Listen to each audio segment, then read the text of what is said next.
6.2 question number 1. The following table shows classification of the number of workers and the number of hours they work in a software company. Find the median of number of hours they work. Median find करने के लिए अपन ने कुछ steps देखे. सबसे पहले अपने को 3 कॉलम्स बनाना है. तीनों कॉलम में सबसे पहले क्या लिखना है? फ्रीक्वेंसी, सॉरी क्लास इंटरवल्स, उसके बाद फ्रीक्वेंसीज, और लास्ट कॉलम में रहेगा cumulative frequency less than type. अब ये cumulative frequency less than type क्या है वो समझते. दो टाइप की क्यूमुलेटिव फ्रीक्वेंसी होती है, लेस देन टाइप और मोर देन टाइप. क्यूमुलेटिव यानी सम या डिफरेंस, ठीक है. Cumulative frequency less than type यानी क्या? Less than the upper class, मतलब कितने ऐसे लोग हैं जो 10 या उससे कम घंटे काम कर रहे हैं, तो देयर आर 150 वर्कर्स. ऐसे कितने लोग हैं जो 12 घंटे या उससे कम काम कर रहे हैं. इससे कम 12 घंटे से कम यानी वो भी लोग आ जाएंगे जो 8 या 10 घंटे काम कर रहे हैं. हाँ, तो 650 हो जाएगा. ये दोनों का टोटल मिला के बोलना पड़ेगा. समझ में आ रहा है कि नहीं? हाँ, तो वैसे ही करेंगे. तो यहाँ पे टोटल लिखते हो, फर्स्ट तो 150 है, ये दोनों का टोटल करके यहाँ लिखेंगे तो ऐसे कितने लोग हैं जो 14 या उससे कम आवर्स काम कर रहे हैं? 950. और ऐसे कितने लोग हैं जो 16 या उससे कम आवर्स काम कर रहे हैं? 1000. यहाँ जो टोटल आ रहा है वो यहाँ लिख दो. n की वैल्यू होती है, ये दोनों कॉलम इक्वल होने चाहिए. तो n means the total of frequencies. Clear है? अब यहाँ पे क्या क्या बोला है अपने को? फॉर्मूला है median is equal to l plus n by two minus c f upon f into 100. इसका पूरा यहाँ डिस्क्रिप्शन दिया. एल मतलब क्या है? Lower class limit of the. F मतलब frequency of median class. H मतलब, तो मीडियन क्लास निकालेंगे कैसे? यहाँ पर लिखा हुआ है the cumulative frequency which is greater than n by 2 gives the median class. n by 2 सबसे पहले वैल्यू निकालना पड़ेगा. n by 2 यानी n को डिवाइड कर दो 2 से. n कितना है? हाँ, इसको हाफ कर देना है.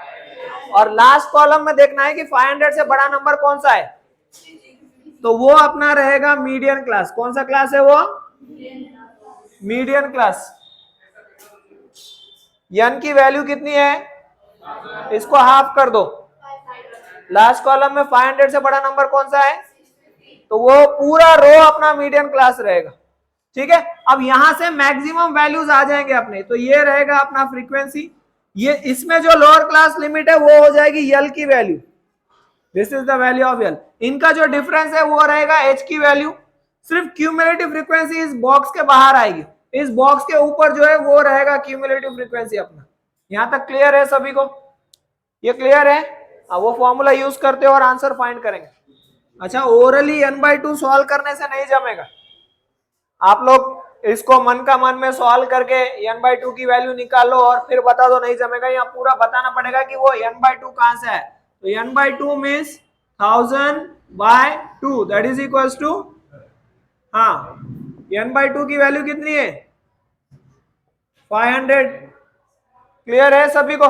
हाँ, तो आप formula median is equals to l plus in bracket n by 2 minus cumulative frequency by f into h. अब यहां पर अपने पास सारे वैल्यूज है तो यहां अपन बता देंगे. Therefore n by 2 is equals to 500. Here कौन से वैल्यू अपने पास है? l की वैल्यू है क्या? कितनी है? l is equals to 10.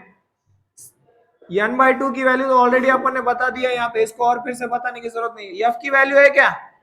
कितनी है? 500. cf की वैल्यू 150.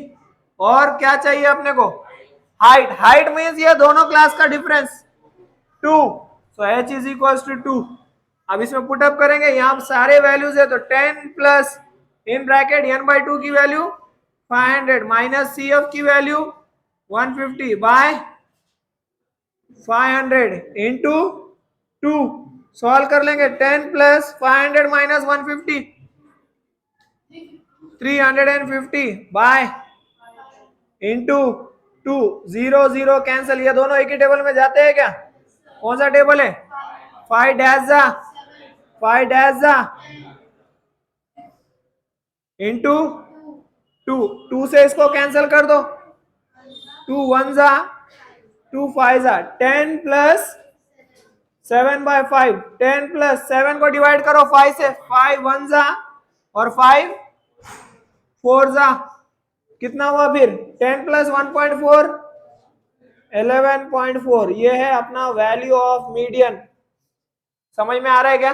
देयरफॉर क्या पूछा है अपने को? Find the median of number of hours they work. Therefore the median of number of hours the worker work is 11.4 hours. समझ में आ रहा है? सेकंड वन करो सेम ऐसे ही।